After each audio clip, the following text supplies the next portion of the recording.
Brought to you by Agilus Diagnostics.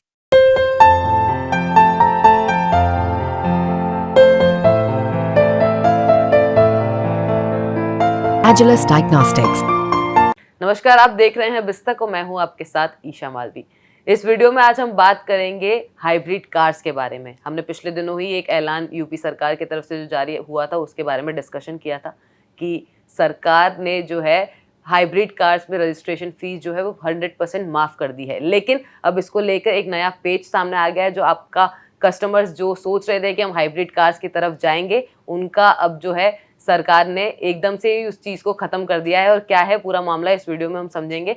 हमारे साथ मौजूद है प्रवीण सर। सर, आपका बहुत बहुत स्वागत है। सर, हमने पिछले दिनों ही 5 जुलाई को ही सरकार की तरफ से ऐलान हुआ था, यूपी सरकार की तरफ से, कि रजिस्ट्रेशन फ़ी जो है हाइब्रिड कार्स पे वो 100% जो है वो फ्री कर दी गई है। लेकिन अब अचानक से एक खबर आती है जो बायर्स हो सकते थे, जो पोटेंशियल बायर्स थे, उनके लिए बड़ी खबर हो सकती है। तो एक बार प्लीज आप दर्शकों को समझा दीजिए क्या नया मामला है। बिल्कुल, यूपी सरकार की जो एक पॉलिसी आई थी कि जो हाइब्रिड कार्स हैं उनमें रोड टैक्स फ्री कर देंगे, रजिस्ट्रेशन आपको फीस नहीं देनी पड़ेगी। और उसके बाद ये एक बात आई कि 1.5 लाख से 3 लाख रुपए तक जो हाइब्रिड कारें हैं, स्ट्रॉन्ग हाइब्रिड कारें हैं, वो सस्ती हो जाएंगी। तो लोगों ने अभी मन बनाया होगा कि हम हाइब्रिड कार अब नॉर्मल इलेक्ट्रिक व्हीकल या पेट्रोल डीजल व्हीकल की जगह हाइब्रिड कार खरीदें। अभी तक जब तक वो सोच पा रहे होंगे उसका, तब तक पूरी पॉलिसी अब फिर से बदलती हुई दिखाई दे रही है।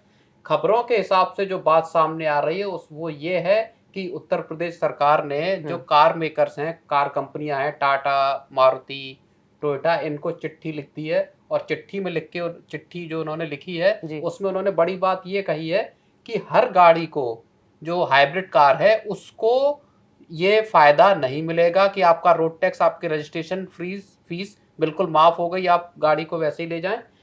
जो कारें फेम पॉलिसी सरकार की है, फेम 2 पॉलिसी है, उसके तहत जो सर्टिफाइड हैं, केवल उन गाड़ियों को ये फायदा मिलेगा। इसका मतलब बहुत सारी गाड़ियां जो इस ब्रैकेट में है हाइब्रिड कारों के, उससे वो बाहर हो सकती हैं। और अब लोगों को नए सिरे से पता करना पड़ेगा। और उससे पहले बात ये भी है कि अब जो कार कंपनियां हैं, मारुति, टोयोटा और होंडा की एक गाड़ी है, ये हाइब्रिड गाड़ियां बना रही है। और इनके सामने अब लटक गई तलवार कि यार अभी जो कुछ फायदा होता दिख रहा था, कस्टमर आते दिख रहे थे, अब वो फिर से ठहर सकते हैं। बिल्कुल।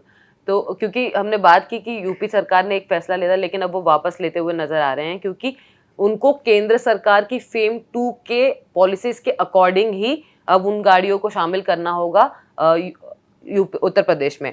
अब जो टोयोटा की अर्बन क्रूजर हाई राइडर है, बायर्स उसको खरीद सकते हैं। मारुति की ग्रैंड विटारा और होंडा सिटी हाइब्रिड, ये 3 ही ऐसी गाड़ियां हैं जो यूपी सरकार के ऐलान वाले ब्रैकेट में फिट होती है। क्योंकि ये साथ ही सर ये भी मसला था ना कि वो 20 लाख का ब्रैकेट भी तो आपको मेंटेन करके चलना था। यहाँ पे ऐसी आ रही है सोर्सेस के हवाले से, जिसमें ये कहा गया है कि सरकार इस पे एक प्राइस कैप भी लगा सकती है, जो फेम 2 में जिस तरह का था कि आपकी कार की जो एक्स शोरूम प्राइस है वो एक 20 लाख के अंदर रहना चाहिए, उस पे ही हम देंगे। यानी इससे जो महंगी गाड़ियां हैं उनको ये जो आपका रजिस्ट्रेशन का जो फीस देनी थी, उससे जो माफी मिलने वाली थी वो नहीं मिलेगी। जो 20 लाख तक की गाड़ियां, ये सोर्सेस के हवाले से उनको देगी। इसका मतलब जो आप कारें गिना रहे हो उसमें सबसे सस्ती अर्बन क्रूजर है, आई थिंक टोयोटा की। तो Toyota Urban Cruiser Hyryder की जो कीमत है वो करीबन 16,67,000 है। स्ट्रॉन्ग हाइब्रिड वेरिएंट जो है मारुति सुजुकी की ग्रैंड विटारा, उसकी 18,32,000 है।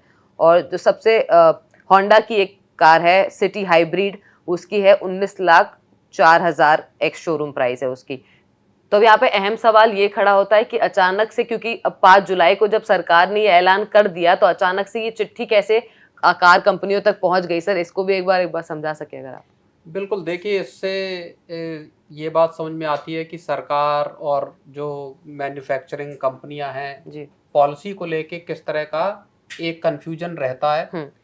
आप समझिए कि जब इन्होंने इस बात का ऐलान किया कि हम आपको फ्री करेंगे ड्यूटी, और उसके बाद हुआ ये कि महिंद्रा, टाटा जैसी गाड़ियां है ना, ये इस फैसले के खिलाफ खड़ी हो गई।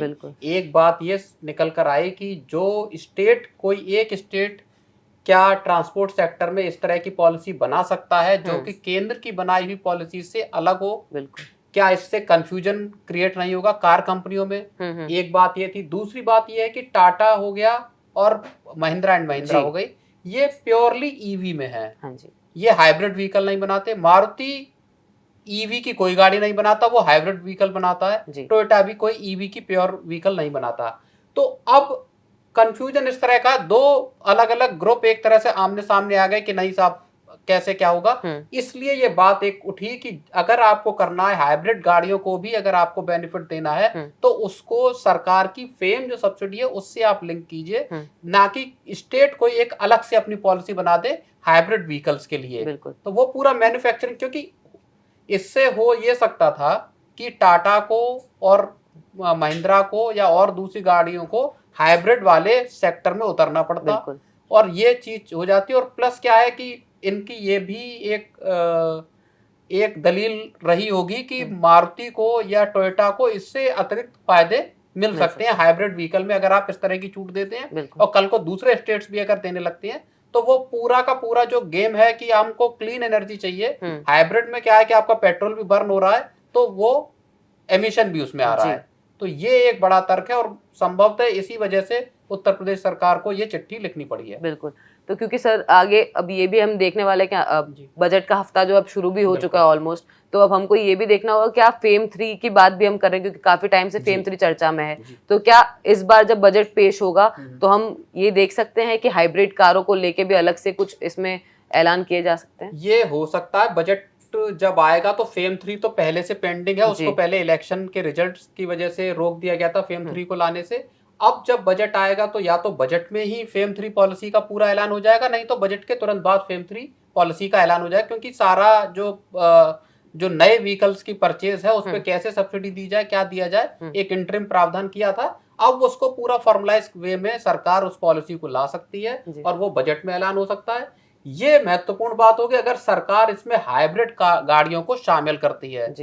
अगर ऐसा होता तो किसी भी स्टेट गवर्नमेंट को अलग से हाइब्रिड व्हीकल्स के लिए अपने नियम कायदे बनाने की जरूरत नहीं होगी, उनको अलग से छूट देना नहीं पड़ेगा। बिल्कुल।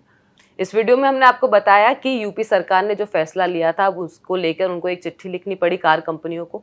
अब आगे ये देखना होगा कि फेम 2 के अंदर जो जितनी भी कार्स हैं उसका क्या होगा बाजार में, साथ ही ऑटो कंपनियां जो यूपी सरकार के ऐलान के बाद अब कैसे रिएक्ट करती है वो भी देखने वाली बात होगी। अगर आपको हमारा ये वीडियो पसंद आया तो कमेंट सेक्शन में जरूर बताइए और बिजली जगत की तमाम जानकारियों के लिए बिस्तक के साथ बने रहिए। बिस्तक आपके लिए लाया है प्रीमियम मेंबरशिप प्रोग्राम, जहां आपको मिलेंगे कई सारे फायदे, जिनमें मार्केट न्यूज़लेटर, लाइव चैट पर आपके सवालों के सबसे पहले जवाब, मार्केट आउटलुक, वीकेंड पर मार्केट स्कैन, एंकर्स के साथ चैट और भी बहुत कुछ। इस प्रीमियम सब्सक्रिप्शन में 3 तरह के प्लान्स हैं, सिल्वर, गोल्ड और प्लैटिनम, जिनकी शुरुआत मात्र 159 रुपए महीने से होती है। इससे जुड़ना भी बेहद आसान है। बिस्तक के YouTube चैनल पर जाएं, ज्वाइन बटन पर क्लिक करें और अपना प्लान सिलेक्ट करें। बस बन गए आप हमारे प्रीमियम मेंबर।